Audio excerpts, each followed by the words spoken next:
morning, welcome back to the channel. Oh, what a morning it was. Lighthouses, something a little different this morning. I'm going to do a collab / challenge with a friend of mine from America, Paul Cook from PC3photos. I'll chuck a link down below here for his channel, and after you watch this, go watch his challenge, and you can compare the two videos.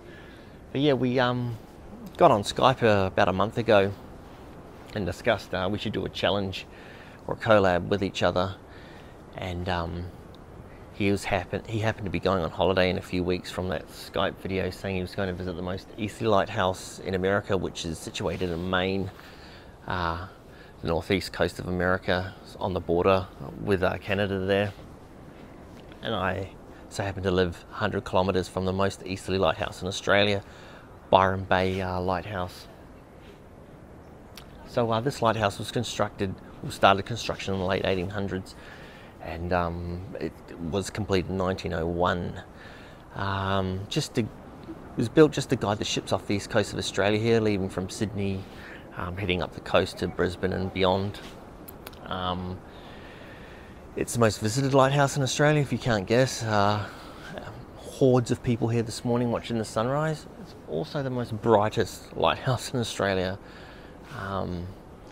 It was manned until about, I think, the early 80s, and then it went fully automated. But yeah, gorgeous ivory white lighthouse here. Here's a bit about Paul's lighthouse for the challenge. Hey everybody, my name is Paul Cook. I'm a landscape photographer from Boca Raton, Florida, but I've flown 2,000 miles north here to photograph the West Quoddy Head Lighthouse as part of a landscape photography challenge with Payne of Australia. So right here where I'm standing is the easternmost point of the United States, and the lighthouse itself is the easternmost building here in the U.S. It's been there since 1808, when it was ordered to be built by President Thomas Jefferson. Now the lighthouse that you see behind me is not the original lighthouse. That was a wooden lighthouse that sat there until 1858, when it was replaced by this one. So for the last 163 years, this candy cane striped lighthouse has guided lobstermen and fishermen and mariners through these really dangerous waters here called the Quoddy Straits that separate Maine here in the United States from New Brunswick, Canada, just across the way. So yeah, I'm gonna wrap this up. Hope everybody's doing good out there. Hope you enjoy the videos today on both my channel and Jeremy's channel. Everybody stay safe out there, and we'll see you soon. Thanks guys, bye.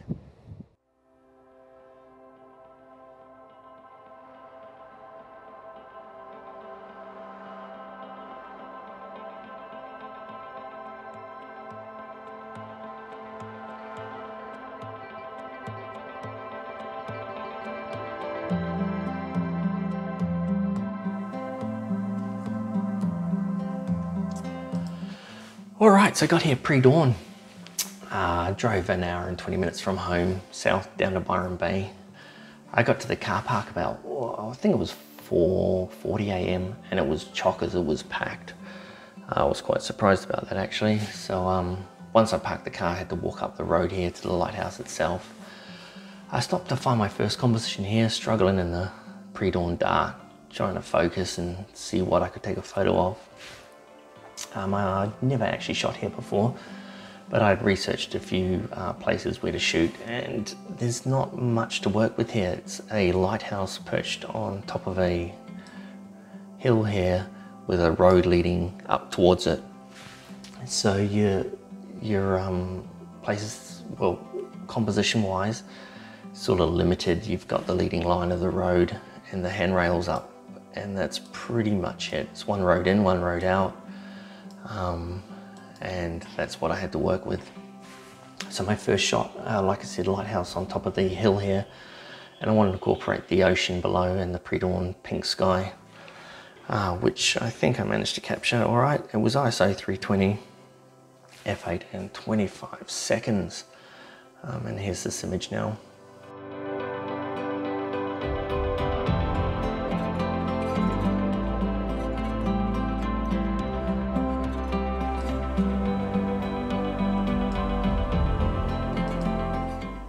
So after I captured this image, I naturally moved up the road a bit more, see what more I could get, make my way towards the lighthouse. Again, predominantly in all the pictures, I'll be using this white handrail as a leading line up through the road, up to the lighthouse itself. Yeah, not much to work with, and as you can see, tons of people just walking past. So I tried to use a long shutter speed, just to try and blur those people out.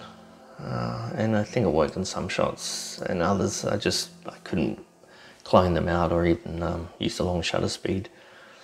But never mind. I still managed to come away with a shot here using the road and handrail as a leading line up to the lighthouse itself. Settings on that was ISO 100, f14 and 10 seconds.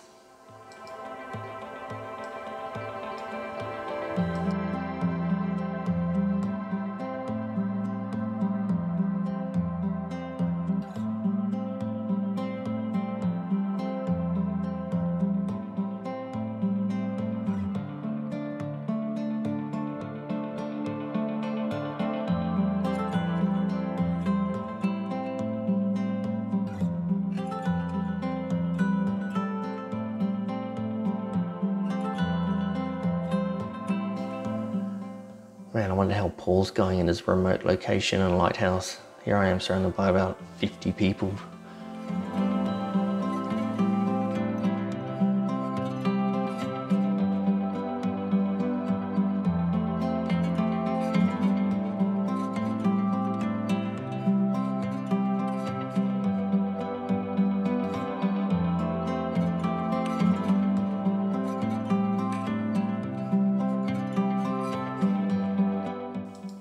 So yeah, came up to the base of the lighthouse here. The sky started to go cotton candy pink. And these two people here, I was just hoping they'd get out of the way, and yeah, they must have read my thoughts because they moved pretty quickly.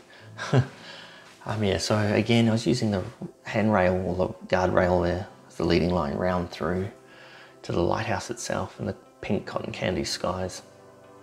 Maybe, I think it could be the shot of the morning. I'm not too sure, but I was pretty happy with it anyway. It was ISO 64, f14 and 10 seconds again.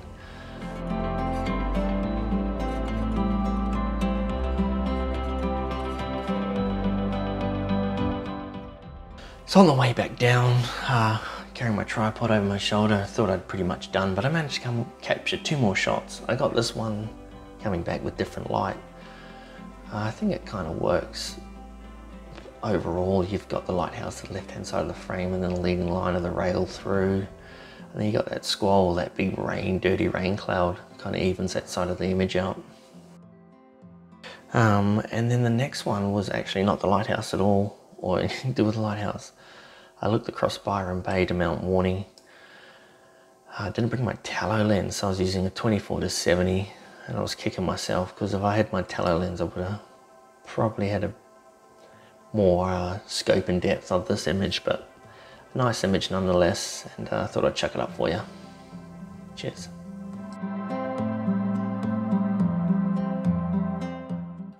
Okay, well, sun is well and truly up now.